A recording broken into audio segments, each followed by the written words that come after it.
Well, how you doing? My name is Al Westerman. I'm the youth pastor at Living Hope Church. Today, I want to start something new. I want to look into the book of 1 Corinthians. So every week, I'm going to be looking at a chapter, and I'm going to be sharing about a passage that stands out to me. And I want you to be doing the same thing. See, I'm a really big proponent of faith at home, meaning that faith is best lived out at home. Whatever it is that your home looks like, whether you're married with kids, whether you're single, whether you're a grandparent, or whether you're 8 years old, your faith is best lived out in your home. And so I want to think of a way that we, the church, can do this together, that we can go on a journey together. And I think a beautiful way of doing that is by going through the book of 1 Corinthians.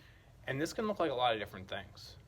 You may choose to read the whole chapter in a day. You may choose to read 2, 3, or 5 verses at a time. But what I encourage you to do is to, as you're reading it, to write down what verse stands out to you and why it stands out to you. And then I think we would have this beautiful engagement piece if you could write that in on the YouTube comments. Write that in the comments and just bless someone else with your perspective. I have been so blessed by the perspective of my kids, those in my youth group. All these different perspectives help us and they edify us in really awesome ways. And another thing I think would be really neat is if we were to have questions as we're going through the chapters, to put those in on the comments. I don't have all the answers. I don't think anyone does, but one thing I am 100% sure of is that we are better together. So let's go in on this adventure. And feel free to invite someone else. This week we're going to be doing 1 Corinthians 1.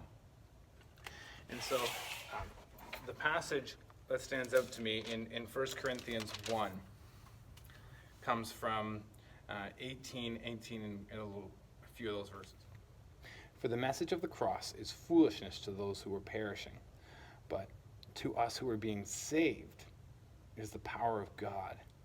For it is written, I will destroy the wisdom of the wise. The intelligence of the intelligent I will frustrate.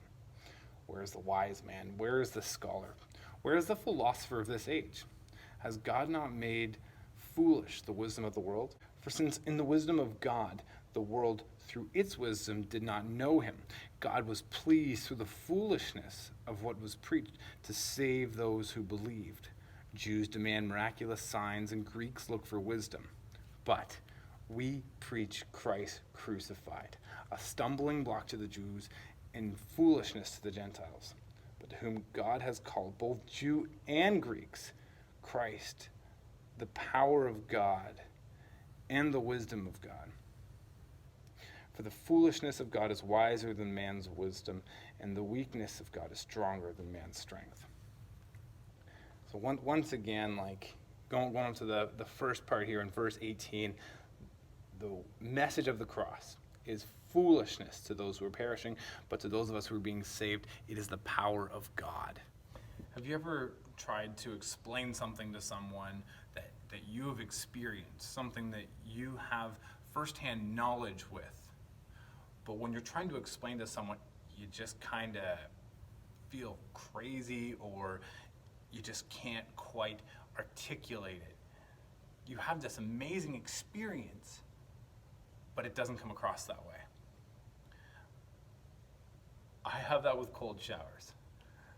I'll take a cold shower and afterwards I feel amazing, and it is so good I don't enjoy it, but I feel amazing afterwards.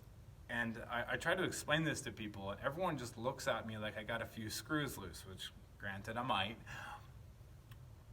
But it's hard to explain the benefits of something. In a way better way, the message of the cross seems foolish. It can stumble some people up.